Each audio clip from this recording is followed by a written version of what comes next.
नमस्कार. मॅक्स महाराष्ट्रमध्ये आपलं स्वागत आहे. मी आहे किरण सोनावणे. लोकसभा निवडणुकीच्या निमित्तानं महाराष्ट्राचा एकूण काय कल आहे या संदर्भात आपण वेगवेगळे विचारवंत, अभ्यासक, राजकीय विश्लेषक, पत्रकार यांच्याशी बोलत असतो. लोकसभेच्या निवडणुका जाहीर झाल्यानंतर आपण अशा प्रकारचे वेगवेगळ्या लोकांशी बोलण्याची मॅक्स महाराष्ट्राची परंपरा राहिली. आता आपल्या सोबत जे सोबत आहेत ते ज्येष्ठ पत्रकार, लेखक, अभ्यासक, विचारवंत असे देशोन्नतीचे संपादक प्रकाश पोहरे सर आपल्या सोबत आहेत. प्रकाश पोहरे सर, स्वागत आहे तुमचं मॅक्स महाराष्ट्रमध्ये. नमस्कार. प्रकाश पोहरे सर, लोकसभेच्या निवडणुका जाहीर झालेल्या आहेत. पहिल्या टप्प्यातल्या असणारं उमेदवारी अर्ज भरण्याचं काम सुरू झालेलं आहे. तुम्ही महाराष्ट्रामध्ये गेले अनेक वर्षांपासून आणि देशाचं राजकारण पाहतायत. आपण महाराष्ट्राचा विचार करणार आहोत. नेमकं काय दिसतंय चित्र तुम्हाला पहिल्या फेजच्या याच्या सध्या निवडणूक जाहीर झाल्यानंतर काय स्थिती दिसते? काय सध्याच्या घडीला किरणबाई फार गोंधळाचं असं एकंदरीत वातावरण आहे. कारण काय, अनेक मतदारसंघामध्ये उमेदवार जाहीर करताना प्रचंड असा घोळ झालेला आहे, वेळ लावलेला आहे. त्यामुळे अजून जसं ज्याला निवडणुकीचं चित्र म्हणतात तसं स्पष्ट नाही. जसं आता अकोल्यामध्ये अजूनही काँग्रेसचं कोणी फायनल झालेलं नाही आहे. मला आता थोड्या वेळापूर्वी कळलं की ते काँग्रेसचं सुद्धा आलाय, परंतु अजून काही कन्फर्मेशन झालेलं नाही. वाशिम यवतमाळ मतदारसंघ जो आहे त्याच्यामध्ये सुद्धा अजूनही अशी स्पष्टता आलेली नाही आहे. तर असं चित्र बऱ्याचशा मतदारसंघामध्ये आहे.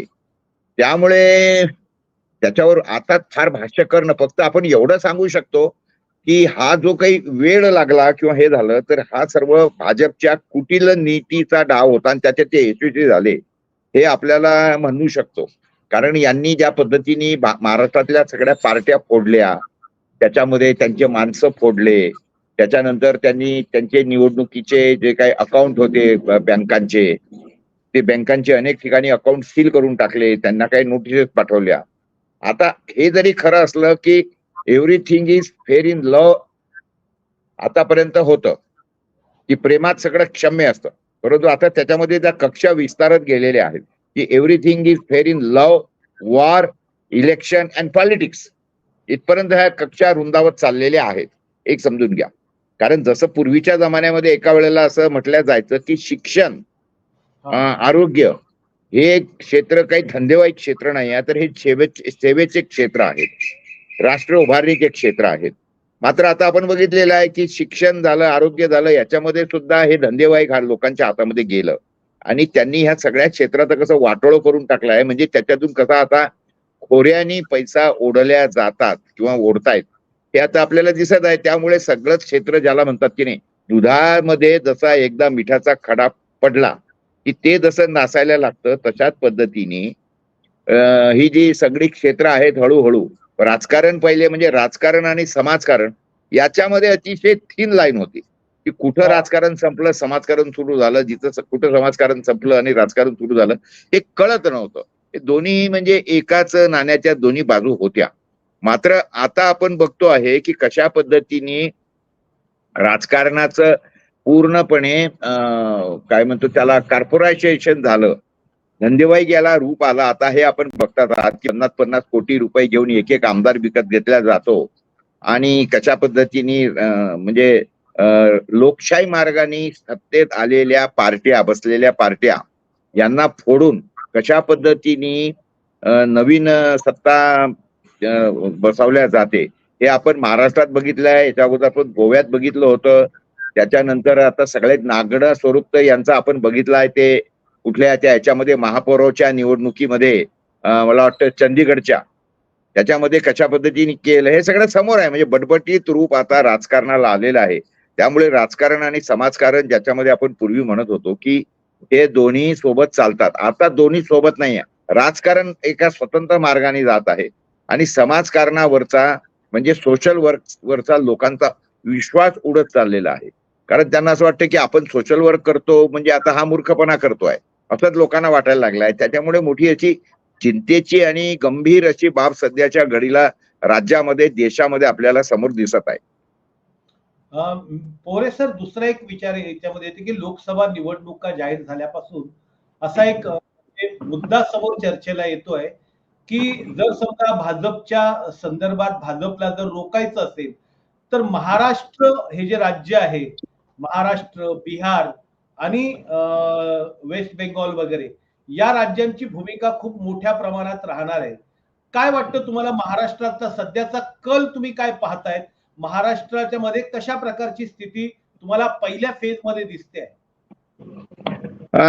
कसं आहे आता सध्याच्या घडीला तरी महाराष्ट्रामध्ये एक लक्षात घ्या, जसं पूर्ण देशामध्ये आहे तसं वातावरण भाजपच्या विरोधातलं, म्हणजे लोकांना राजकारणामध्ये हे जे काही चाललंय याची एक चीड आलेलं वातावरण सध्या दिसते आहे. ही बाब निर्निवाद सत्य आहे. मात्र त्याच्यामध्ये सध्याच्या घडीला जर बघितलं तर महाराष्ट्रामध्ये आपल्या 48 सीट आहे, म्हणजे उत्तर प्रदेश नंतरचं सगळ्यात मोठं राज्य, क्रमांक 2चं, म्हणजे ज्याच्यामध्ये खासदार जास्त आहेत, असं 48 सीटचं हे महाराष्ट्र राज्य आहे. आणि आता जसं तुम्हाला सांगितलं की त्याच्यामध्ये याच्यापूर्वी 23 आपले याचे आले सध्याच्या घडीला भाजपचे, आणि 18 जे आहेत ते शिवसेनेचे होते. असं करून जवळपास 18 आणि 23 अशा पद्धतीने याच्यामध्ये 41 सीट ज्या होत्या ह्या सर्व याच्या आहेत, म्हणजे एका जमान्यामध्ये समजा सेना भाजपची एकत्रितच्या, पण नंतर सेना फुटली. तर आताच्या घडीला म्हणजे भाजप हे एकटीच आहे, त्याच्यात 23 सीट होत्या. तर 23 सीट पैकी तुम्हाला हे सगळं कॉम्बिनेशन परमंटेशनवर उपलब्ध आहे. कसं काय होईल, कसं राहील, म्हणजे जसं मी तुम्हाला अकोल्याचा जिथला मी आहे तिथलं चित्र सांगतो. अकोल्यामध्ये जर आंबेडकर वंचितच्या याच्यावर उभे राहिले एकटे, आणि आता भाजपचा कॅन्डिडेट इथं उभा राहिलेला आहे, तर नुसतं दोघ जण जर असतील तर याच्यामध्ये कसं राहणार की मग संपूर्णपणे ध्रुवीकरण होणार आहे मतांचं. तर त्याच्यामध्ये मग भाजपचा कॅन्डिडेट निवडून येईल असं सध्याचं चित्र आहे. एकंदरीत मागची त्यांना मिळालेली मतं आणि हे जर सगळं पाहिलं, म्हणजे जर काँग्रेसचा उमेदवार अकोल्यामध्ये उभा राहिला नाही तर मग काँग्रेसला मागच्या याच्या अगोदर मिळालेली मतं आणि वंचितची स्वतःची नेहमीची जी त्यांचं, आता 11 वेळेला आतापर्यंत आंबेडकर इथं उभे राहिले आणि 11 पैकी 2च वेळेला ते निवडून आले, बाकी 9 वेळेला ते पडले. अशा अवस्थेमध्ये जर मतांचं ध्रुवीकरण झालं तरी काँग्रेसची आणि आंबेडकरांची दोघांची मिळूनही तेवढी मतांची बेरीज होत नाही जेवढी मतं मागच्या वेळेला भाजपने मिळवली होती. तेच जरी आपण गणित धरलं किंवा त्यातलं अजूनही थोडं, कारण मागच्या वेळेला भाजप निवडून आलाय जवळपास 5.5 लाखाच्या वर मतांनी इथे. तर आता जर तसं जर पाहिलं आणि यावेळेला जर समजा काँग्रेसने उमेदवार दिला तर मग काँग्रेस, आणि तो सुद्धा काँग्रेसने जे सध्या चाललंय की त्याच्यामध्ये इथं मराठा उमेदवार द्यायचा किंवा आपला इथला ओबीसीचा कुणबी मतदार द्यायचा, तर त्याच्यामध्ये जर समजा तसं झालं आणि तो जर समजा तुल्यबळ मत हे असला तर मग मुसलमानांची मतं ही सगळी काँग्रेसला जातील, लक्षात घ्या. आणि काँग्रेसची जी काही 2.5 लाखाच्या जवळची मतं आहेत ती, त्याच्याबरोबर भाजपवर नाराज असलेली मतं ही काँग्रेसकडे जातील, ती वंचितला जाणार नाहीत. कारण लोकांनी एक होरा काढला आहे की वंचितला मतं देणं म्हणजे भाजपला मदत करणं. आता सध्याच्या घडीला लोक भाजपला मदत करण्याच्या मूडमध्ये नाही आहेत, त्याच्यामुळे ती मतं, ते मतदार एक तर घराबाहेर निघणार नाही जर काँग्रेसने ही मतं हे केली नाही, आणि समजा काँग्रेसने जर उमेदवार उभा केला तर ती भाजपवर नाराज असलेली मतं ही काँग्रेसकडे जातील, मुस्लिम काँग्रेसकडे जातील, आणि काँग्रेसची जी काही परंपरागत नेहमीची सिद्ध झालेली जी मतं आहेत, जवळपास 2.5-3 लाखाचा त्यांचा तो बंच आहे. तर अशा वेळेला मग काँग्रेसचा उमेदवार इथे निवडून येऊ शकतो. यवतमाळची जर परिस्थिती बघितली, ते यवतमाळला भावना गवळींना तिकीट जर मिळालं तर भावना गवळींची ही 5वी टर्म आहे. त्याच्या अगोदर तिचे वडील तिथे होते, म्हणजे 6 वेळेला गवळी घराण्याच्या हातामध्ये सत्ता असूनही त्या मतदारसंघाचा अजिबात काही कवडी विकास झालेला नाही आहे. आणि एक कारखाना तिथं नवीन आला नाही, उलट असलेले त्यांचे स्वतःचे कारखाने बंद पडले. त्याच्याबरोबर तिथं असलेला बाबासाहेब धाबेकर माजी मंत्री यांचा असलेला बालाजी साखर कारखाना तो सुद्धा बंद पडला. तर अशी मोठी वाईट अवस्था त्या मतदारसंघाची झाली आहे भावना गवळीच्या काळामध्ये. तर त्याच्यामुळे काय होणार आहे की त्यांच्या विजयाबद्दल फार लोक म्हणजे पराभवाबद्दल लोकांना काही शंका नाही आहे. पण तिथं जो दुसरा उमेदवार उभा आहे म्हणजे आपलं उभाठाणी दिलेला संजय देशमुख, त्यांचं कन्फर्म झालं आहे. परंतु त्यांचं कसं झालेलं आहे की ते आर्नी किंवा आरबी मला वाटतं या डिग्रस मतदारसंघातले आहेत. तिथं याच्या अगोदर ते राज्यमंत्री आमदार वगैरे होते, ही बाब जरी असली तरी पण त्यांचं त्या मतदारसंघाच्या बाहेर असं काही फारसं हे नाही. हा, तिथे 4-5 सभा झालेल्या आहेत. उद्धव ठाकरेंनी वगैरे तिथे 4-5 सभा घेतल्या, त्यामुळे त्याचं वातावरण निर्माण झालेलं आहे. मात्र जर भावना गवळीच्या ऐवजी दुसरा कोणी उमेदवार दिला किंवा संजय राठोड जे सध्या मंत्री आहे ते तिथं दिल्या गेले तर मग मात्र चित्र थोडंसं बदलू शकतं, अशी सध्याची अवस्था आहे. अमरावतीचं जर तुम्ही बघितलं तर तिथं ज्या नवनीत राणांना प्रचंड असा विरोध आहे सर्वच लोकांचा, भाजपच्या लोकांचा विरोध, त्याचबरोबर काँग्रेसच्या किंवा बाकीच्या लोकांचा विरोध, एवढं सगळं असतानाही इथं नवनीत राणांना तिकीट दिल्या गेलं. त्यामुळे त्या येतील की नाही शंका आहे. आणि बाकीचे तिथं जे दुसरा उमेदवार जो उभा केलेला आहे त्या सगळ्या संदेशामध्ये, तर चित्र जे आहे ते फारसं असं स्पष्ट नाही. वर्ध्याला बघा, अमर काळेंना दिलं राष्ट्रवादीच्या तर्फे. मुळामध्ये अमर काळे हे काँग्रेसचे, मात्र त्यांना राष्ट्रवादीने तिथून तिकीट दिलं. आणि दुसरं जे तिथं वर्ध्याला जे पूर्वीचे जे खासदार होते, काय नाव आपलं, ते तिथे आहेतच, म्हणजे ते रिपीट होत आहेत तिथे. ही त्यांची तिसरी टर्म राहणार. तर अशा वेळेला जोपर्यंत थोडस आता सभा वगैरे किंवा याच्या अगोदर जी सभा झाली होती याची मोदींची, ती सभा काही फारशी आशादायक नव्हती. त्याच्यामध्ये काही फार लोक आले नव्हते त्या सभेला. उलट लोक मोदी उभे राहिल्यानंतर निघून जायला लागली सभेमधून. तर चित्र जे आहे ते काही फारसं चांगलं नाही आहे, सध्याच्या घडीला स्पष्ट झालेलं नाही आहे. येणाऱ्या दिवसांमध्ये कोण कशी आघाडी घेतो, प्रचाराचे काय घेतो, त्याच्यानंतर भाजपनी जे काही निवडणूक रोख्यांचा म्हणजे इलेक्ट्रल बॉन्डचा घोटाळा केला, तो घोटाळा किती पद्धतीने काँग्रेसवाले हे घेतात. आता काँग्रेसचं तर तुम्हाला माहिती आहे, त्यांच्यावर नोटिसेस पाठवल्या. त्याच्यानंतर याच्यामध्ये त्यांनी ते दिल्लीचा मुख्यमंत्री अरेस्ट केला, शिबू सोरेनला अरेस्ट केला. निवडणुका जाहीर झाल्यानंतर अशा पद्धतीने काम करणं, लोकांमध्ये ह्या सगळ्या गोष्टींची चीड आहे. त्यांचे अकाउंट सील केले, त्यांना मला वाटतं काहीतरी 1,000-1,500 कोटी रुपयाच्या वसुलीच्या नोटिसेस पाठवल्या त्या सगळ्या पद्धतीनं. तर सामान्य माणसं सुद्धा आता ह्या गोष्टीबद्दल चर्चा करायला लागलेली आहेत. त्यामुळे वातावरण हे भाजपच्या विरोधातलं आहे आणि ते भाजपला त्याची कल्पना असल्यामुळेच मला असं वाटतं की हॅलो, नितीन गडकरी उभे आहेत नागपूरमधनं. हा, नितीन गडकरी नागपूरमधून उभे आहेत. त्यांच्या विरोधामध्ये विकास ठाकरे आहेत काँग्रेसचे. आता नितीन गडकरींनी जे काही काम केलेलं आहे रस्त्यांच्या संदर्भामध्ये ते निर्निवादपणे सगळ्यांच्या समोर आहे. त्याचबरोबर नितीन गडकरींनी संपूर्ण 5 वर्षभर तिथे काही ना काही कारणाने ते तिथे नागपूरमध्ये लोकांच्या संपर्कात येत राहिले. त्यांनी मग ते खासदार चषक म्हणा किंवा मग काय म्हणतात त्याला, ते ऍग्रिकल्चरच्या संदर्भातलं फेअर म्हणा, असं काही ना काही त्यांनी आपलं चालू ठेवलेलं आहे की जेणेकरून लोकांच्या संपर्कामध्ये किंवा याच्यामध्ये ते राहतील, अशी कामं तर झालेली आहेत. आता भाजपच्या नाराजीचा फटका त्यांना बसतो किंवा काय, तेवढं फक्त बघायचं आहे. विकास ठाकरे हे तिथे काँग्रेसचे चांगले उमेदवार आहेत, चेहरा चांगला आहे आणि त्यांचं नेटवर्कही चांगलं आहे. काँग्रेसही त्यांच्या पाठीमागे आहे. त्यांच्या मागे तसं काही त्यांना विरोध करणारे लोक पक्षांतर्गत जसे असतात अनेक ठिकाणी, तसे नाही आहेत त्याच्यामध्ये. आणि विकास ठाकरे सुद्धा तसा मनुष्य मिळून मिसळून सर्वांशी असतो. तर अशी एकंदरीत नागपूरची अवस्था आहे. परंतु ते चित्र, काही लोक म्हणतात की नाही विकास ठाकरे येणार किंवा टफ फाईट होणार, परंतु मला तरी एकंदरीत ऑब्झर्वेशन असं दिसतं की त्याच्यामध्ये सध्या तरी नितीन गडकरींचं पारडं तिथं जड आहे. पण मग आता हे म्हणजे महाराष्ट्रामध्ये शरद पवारांचं राजकारण चालेल का? आता किरणबाई, जनरल मध्ये जे लोकांमध्ये कसं आहे की लोकांमध्ये शरद पवार किंवा उद्धव ठाकरे यांच्याबद्दल सहानुभूती आहे. मात्र आता ज्या पद्धतीमध्ये पैशाचे सगळे गणित या निवडणुकांमध्ये असतात, तर अशा वेळेला आता पवार साहेबांच्याकडे कितपत ही पूर्वीची फायनान्शियल स्ट्रेंथ आहे किंवा काय, आणि त्याच्यावर सर्व गोष्टी अवलंबून राहणार आहेत. एक लक्षात घ्या, या निवडणुकांमध्ये तर म्हणजे कुण्याही माणसाला विचारा किंवा कुण्याही उमेदवाराला विचारा किंवा पार्टीला विचारा, तर प्रत्येक जण म्हणतो नाही 25-30 कोटी, 40 कोटी, 50 कोटी. आता हा सगळा पैशाचा गेम झालेला आहे.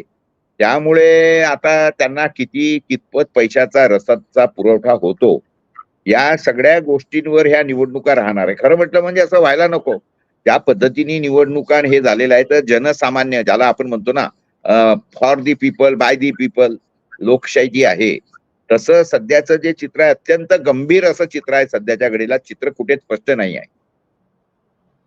मग आता हे उद्धव ठाकरेंना जे सगळं बोलतायत की सहानुभूती सहानुभूती मिळणार, उद्धव ठाकरेला काउंटर करण्यासाठी भाजपने राज ठाकरेंना सोबत घेतलेलं आहे, तर काय उद्धव ठाकरेंना सहानुभूती तरी पण मिळेल? नाही, काय राज ठाकरेचा आणि शिवसेनेचा काही संबंध नाही. राज ठाकरेचा आणि पब्लिक सिंपथीचा काही संबंध नाही. त्या उलट राज ठाकरेंना सोबत घेतल्यामुळे भाजपचं नुकसानच झालेलं आहे. कारण राज ठाकरे त्या जमान्यात जे भाजपच्या विरोधात बोलत होते, ते सगळं सध्याच्या घडीला तर खूप प्रचंड प्रमाणामध्ये व्हायरल होणं सुरू आहे. त्याच्या ज्या काही क्लिप्स आहेत, त्याच्या जे काही मीम्स आहेत, जे बोलत होते राज ठाकरे, त्या सगळ्या गोष्टी लोकांसमोर आता येत आहेत. आणि तुम्ही एका जमान्यामध्ये एवढ्या शिव्या घातल्यात भाजपला किंवा एवढं विरोधी बोलले, लाव रे तो व्हिडिओ पासून तर सर्व लोक ते विसरले नाहीत. आणि त्याच्यानंतर असं असताना भाजपनी त्यांना निमंत्रण देणं, बोलावणं, ह्या सगळ्या गोष्टी भाजपच्या विरोधात जात आहेत किरणबाई, एवढं मला तरी असं वाटतं. पण मग आता आता जे एकंदरीत महाराष्ट्राच्या चित्राकडे तुम्ही बघतात, तर ते चित्र कसं आहे? म्हणजे फडणवीसचा किंवा मोदींचा चेहरा चालणार नाही का? कारण की राम मंदिर बनवलं, प्रत्येक शेतकऱ्याच्या खात्यामध्ये पैसे येत आहेत, त्या आयुर्मान कार्ड असेल, श्रमिक कार्ड असेल, वेगवेगळ्या पद्धतीच्या योजना ते हे वारंवार फोनवरून लोकांना सांगतायत, टीव्ही वरनं सांगतायत, पेपर मधून सांगतायत, आणि लोकांच्या खात्यात पैसे आल्याचं दिसतंय. तर त्याचा परिणाम, त्याचा फायदा भाजपला होणार नाही का? नाही आहे. उलट जे काही त्याच्यावरून लोक भाजपच्या कार्यालयातून फोन गेला किंवा मग तुम्हाला अमुक पैसे मिळाले का, तुम्हाला याचा फायदा मिळाला का, लोक ज्या चिडीने त्यांच्याशी बोलतायत. पैसा शेतकऱ्यांच्या बद्दल तुम्ही जे म्हणताय की शेतकऱ्यांना पैसे दिले, शेतकऱ्यांना पैसे दिले किती?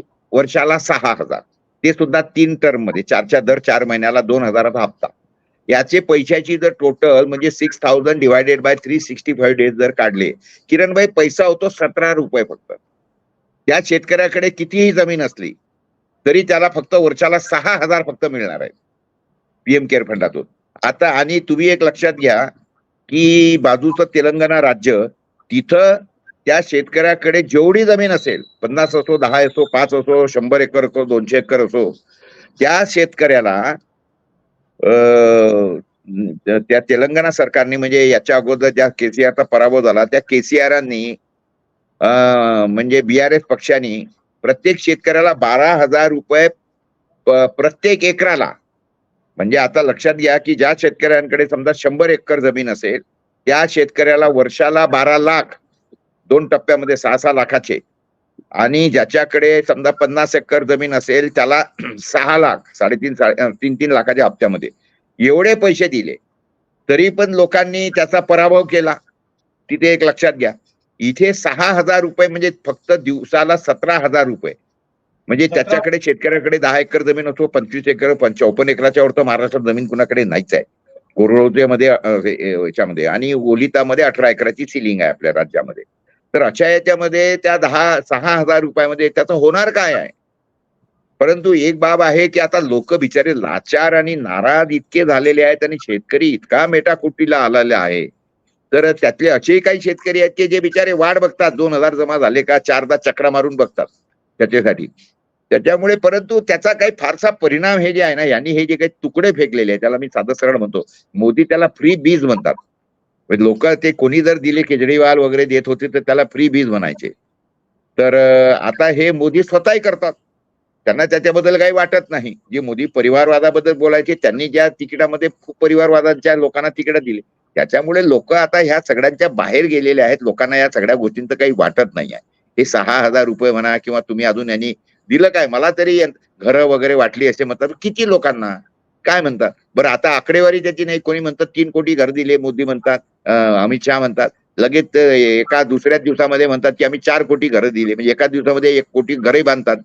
हे काय म्हणजे काय यांचे ह्या सगळ्या थापेबाजीला म्हणजे लोक जे आहेत ते काही फार आता विश्वास ठेवत नाही आहेत. हा त्यातला जसं शायनिंग इंडिया शायनिंग इंडिया त्यावेळेला प्रमोद महाजन म्हणायचे त्यांचे सत्ते याच्या झाल्यानंतर, तर त्याचं जसं जादू झाली नाही तशाच पद्धतीने आता ह्याचीही जादू काही सध्याच्या घडीला हे जे, आणि लोक कंटाळले आहेत. एवढे फोन येतात, म्हणजे माझ्यासारख्या माणसाला फोन येतात की हे आता जेव्हा की मी तर त्या 6,000 योजने जे शेतकऱ्यांना मिळतात त्याच्यामध्ये त्यांचे कंडिशन काय की तुम्ही इन्कम टॅक्स पेअर नको, तुमच्याकडे मोटरसायकल नको, तुमच्या घरातला कोण्या माणसाला नोकरी नको.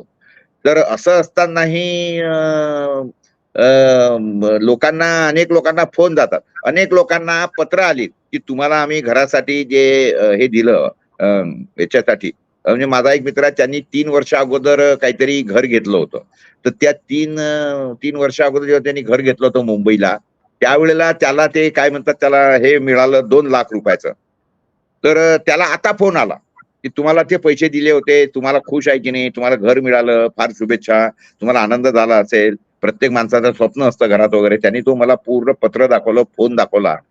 तर गोष्ट काय माहितीये का की लोक ह्या सगळ्या गोष्टींना कंटाळले आहेत. मला तर असा पद्धतीचा कुठला फोन आला की मी तर त्याला एका सेकंदामध्ये बंद करतो, दुसऱ्या सेकंदाला मी त्याला ब्लॉक करून टाकतो. पण मग आता एकंदरीत तुम्हाला असं वाटतंय की म्हणजे महाराष्ट्र भाजपला रोखण्यात यशस्वी होईल, तुम्ही ज्या पद्धतीने बोलत आहात? आता सध्या महाराष्ट्रात तरी एकंदरीत जे चित्र आहे ना लोकांचं, आता मी बघा माझी सवय अशी आहे की मी कुठे जाताना मुद्दामहून गाडी ड्रायव्हरला पुढे पाठवून देतो. ऑटो रिक्षा असलं मी ऑटो रिक्षात बसतो. दिल्लीला गेलो तरी मी टॅक्सी किंवा म्हणजे उबर ओलाच्या टॅक्सी न घेता मी काय करतो, तिथली कालीपिली टॅक्सी घेतो किंवा मग तिथला ऑटो रिक्षा घेतो दिल्लीमध्ये. आणि आपला मी त्याच्याशी बसतो, आपला गप्पा मारत त्याचं म्हणजे एकंदरीत काय बुवा म्हणणं आहे वगैरे. आणि मी बोलताना प्रथम पॉझिटिव्ह बोलतो, भाजपबद्दल पॉझिटिव्ह बोलतो. अरे वा वा बहुत अच्छा हो गया, ये तो अच्छा हो गया. जसं नागपूरमध्ये मी काल एका ऑटो रिक्षात बसलो आणि मी त्या ऑटो रिक्षाला सहज असलं असं म्हटलं, अरे वा काय चाललं, जोरात आहे मेट्रो बिट्रो जोरात धावायला लागली, वर बसताना तिथून वरून मेट्रो गेली. तर त्याला मी म्हटलं की वा वा छान झालं रे, तर सडकं रस्ते वगैरे छान झाले. आम्ही 2 जण मित्र होतो, त्यांना बोलायला लागलो. आणि आता बघा मेट्रो सुद्धा चालली वगैरे. तो ऑटो रिक्षावाला एवढा उचलून बोलला माझ्याशी की अरे साहेब काय काम आहे म्हणे त्या ऑटो याचं मेट्रोचं, आणि ते त्यांनी काय होणार आहे आणि काय होतंय याच्यामध्ये, हे तर सगळं फालतू गोष्टी आहे म्हणे, या मोदीला घरी पाठवायला पाहिजे म्हणे. एवढा चिडून बोलत होता तो. आम्ही 2 जण आपसा मनामनामध्ये हसत होतो, एकमेकांना कोपरखळ्या मारत होतो की बघा बघा कसं आहे. तर काय असं फारसं काही लोक पॉझिटिव्ह बोलतात तसं नाही आहे, परंतु जास्त जे लोक आहेत ते निगेटिव्ह बोलताना मी राम बघितले. मंदिर बनवल्याबद्दल लोकांमध्ये सिम्पॅथी आहे ना, राम मंदिर बनवल्यामुळे लोकांमध्ये प्रचंड नाही नाही, संपत्ती आहे. अजिबात नाही, अजिबात नाही, अजिबात नाही. उलट लोकांना त्याची रिॲक्शन अशी आहे की यांनी फार चुकीचं काम केलं. 2 गोष्टीबद्दल लोक बोलले, अनेक लोक बोलले की एकतर संसद भवनचं ते त्यांनी केलं, तर त्यावेळेला म्हणे अमावस्या होती ज्या दिवशी त्यांनी पूजा केली, आणि ते अमावस्या असताना त्यांनी केलं. त्याच्यानंतर म्हणे मग त्यांनी अजून काही ब्राह्मणांना पाठवून तिथं अजून काहीतरी होम हवन पूजा केली. त्याचबरोबर आता हे राम मंदिराच्या स्थापनेमध्ये सुद्धा लोक म्हणतात की हे अशा सगळ्या पूजा ह्या सपत्नीक करायच्या असतात, याला बायकोला घेऊन बसायला काय झालं होतं वगैरे, आणि अपूर्ण मंदिरामध्ये केल्या, राम शंकराचार्य नव्हते. तर असं हे अनेक लोकांच्या चर्चेतून निघतं बरं का. कोणी काय सांगतं, कोणी काय सांगतं, परंतु त्याच्यावरची लोकांवर त्याची काही जादू नाही आहे, त्याचा पगडा नाही आहे फारसा. पण इंडिया आघाडीमध्ये सुद्धा एकमत दिसत नाहीये, त्यांचे सुद्धा निवड म्हणजे अशी ताकदीने लढण्यासारखं, जसं काय अपंग ते झाल्यासारखं आपण पक्ष. हे दुर्दैवी आहे. मी तुम्हाला सांगतो, जर लोकशाही समोरचं सगळ्यात मोठं जे संकट आहे ना, किंवा खरा धोका जो सध्या तयार झालेला आहे किरणबाई, तो हाच धोका आहे की लोकशाहीमध्ये सत्ताधारी पक्ष आणि विरोधी पक्ष हे तुल्यबळ असतात, आणि दोघांच्याही भूमिका अत्यंत महत्वाच्या असतात. परंतु सध्याच्या घडीला भाजपनी खेळलेल्या घाणेरड्या चालीमुळे या पद्धतीने विपक्ष हा अपंग, पंगू, कमकुवत असा सगळा झालेला आहे. याच्यामुळे खरी चिंता मला हीच वाटते की हे म्हणजे रशियासारखं आपला देश जर झाला तर किती गंभीर याच्यामध्ये होणार आहे. हे तुम्ही बोलला ते खरं आहे की सध्याच्या घडीला जी महाआघाडी किंवा इंडिया गठबंधन आहे किंवा पर्टिक्युलरली महाराष्ट्रातलं घ्या आपलं महाआघाडीचं, तर यांच्यामध्ये तो सुसंवाद जसा असायला पाहिजे आणि यांनी या पद्धतीमध्ये वंचित आघाडीला सोबत घ्यायला घेतलं असतं पहिल्यापासून, तर त्याचं एक चांगलं चित्र गेलं असतं लोकांच्या समोर. तसं झालेलं नाही आहे, हे दुर्दैवाने खरं आहे. हा, वंचितने काही मतदारसंघामध्ये काँग्रेसला पाठिंबा दिला आहे 7-8 त्याच्यामध्ये. आता त्या पाठिंब्याची किंमत अकोल्यामध्ये याचा उमेदवार उभा न करून काँग्रेसचा हे वसूल करतात किंवा काय, हे सगळं येणाऱ्या दिवसामध्ये एक 4-5 दिवसामध्ये 8 दिवसामध्ये चित्र स्पष्ट होईल किरणबाई, एक लक्षात घ्या. वंचितचे काही खासदार येतील का निवडून? असं एवढं मोठं राजकारण आहे वंचितचं?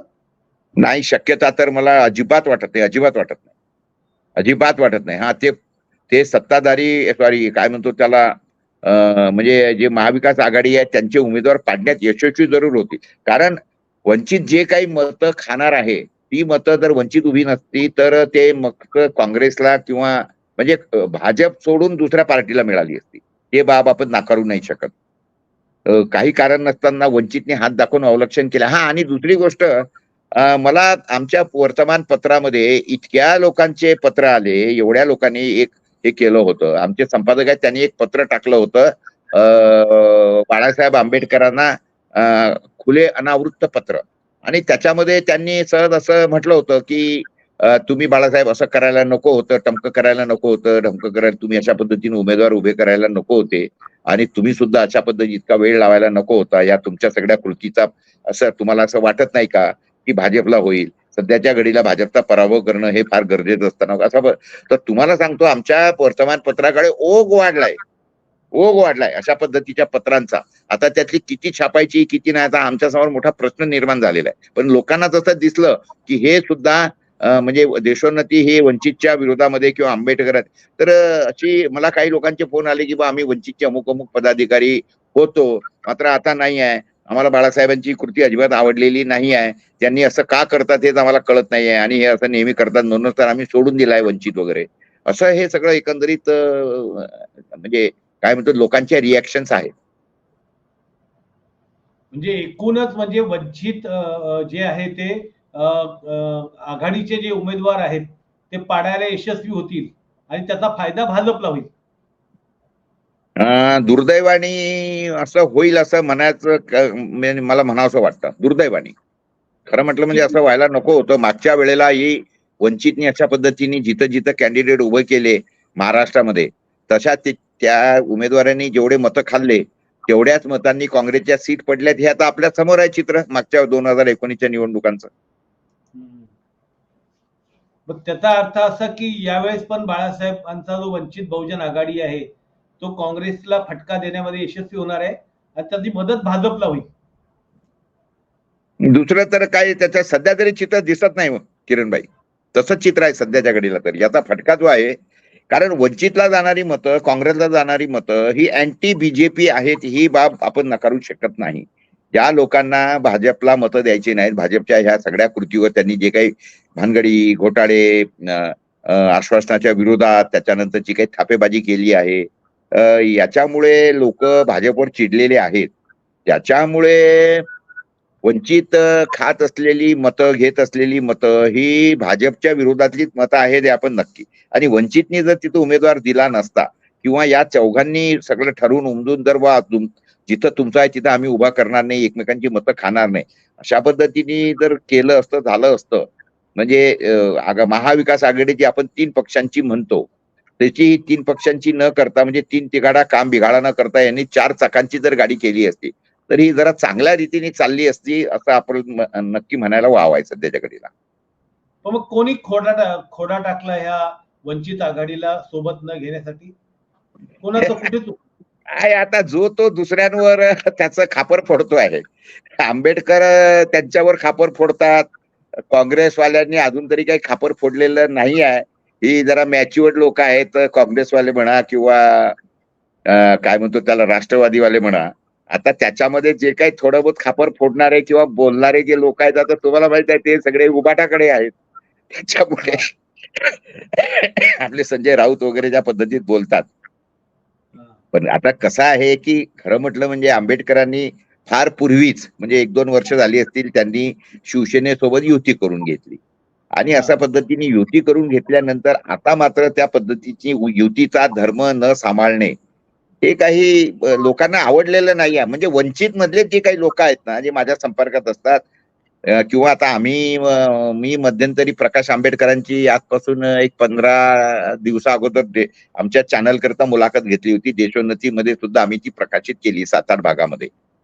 तर त्याच्यामुळे लोक वंचितची तर माझ्या फार संपर्कात राहायला लागली आणि ती सुद्धा मला थेट फोन करून सांगतात की प्रकाशभाई हे बाळासाहेबांचं बरोबर नाही, बाळासाहेबांच्या सोबत त्यांचे जुने कोणी सहकारी नाही, आम्ही बाळासाहेबांकडून ज्या अपेक्षा ठेवल्या होत्या त्या आमच्या अपेक्षा भंग झाला वगैरे असं बरंच नाराजीने तर बोलतात.